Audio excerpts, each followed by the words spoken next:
Flying hat graduation cookies. We'll start with the background by piping the cloud line about a third of the way up the cookie. This is a thin consistency icing in a tipless bag with a very small hole. But then to flood the area, I'm going to use the same icing, but in a bag with a bigger hole, just to help it go faster.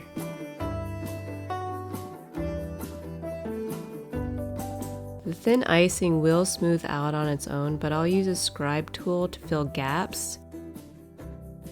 Make sure the icing's evenly distributed and to get it down in the dips of the clouds.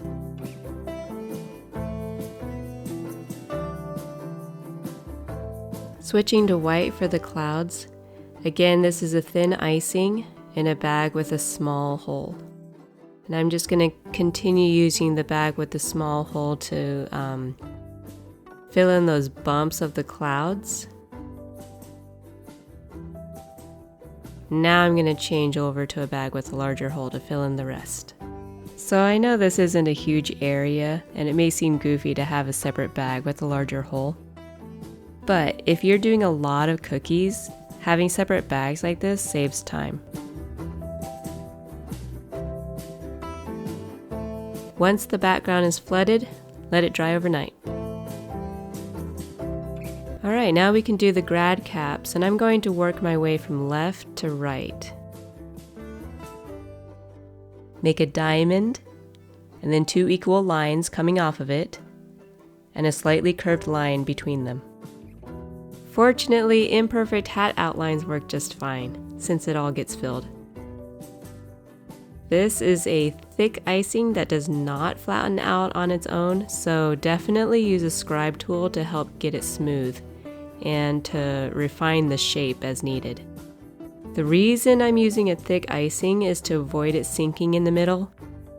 You may have seen it before where a thinner icing will tend to cave in smaller spaces as it dries.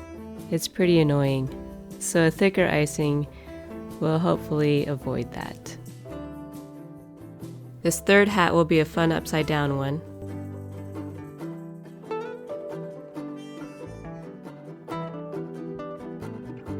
And the last will be another one up high.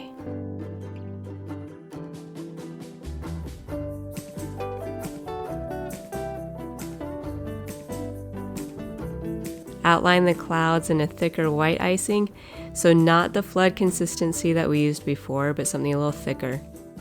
And we're going to add some extra bumps here for fluffiness. And pipe congrats across the bottom, and I just like using a simple font here. And I'm using the same black as the hats. Let that dry another 10 minutes to allow the hats to crust. And then we can add the final touches to the hats. Now the hats, they're going every which way. Some are going up, some could already be falling, others may be flipping. So the tassels could be going in any direction too, which is fun, gives it some motion. And these tassels are simple. Start with a dot on the hat, pipe a line, and add a short line or two at the end for the fringe.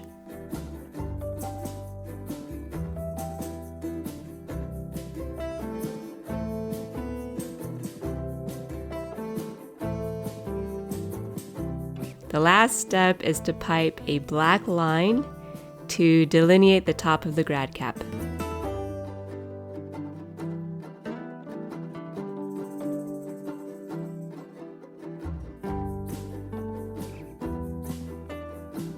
And you're done!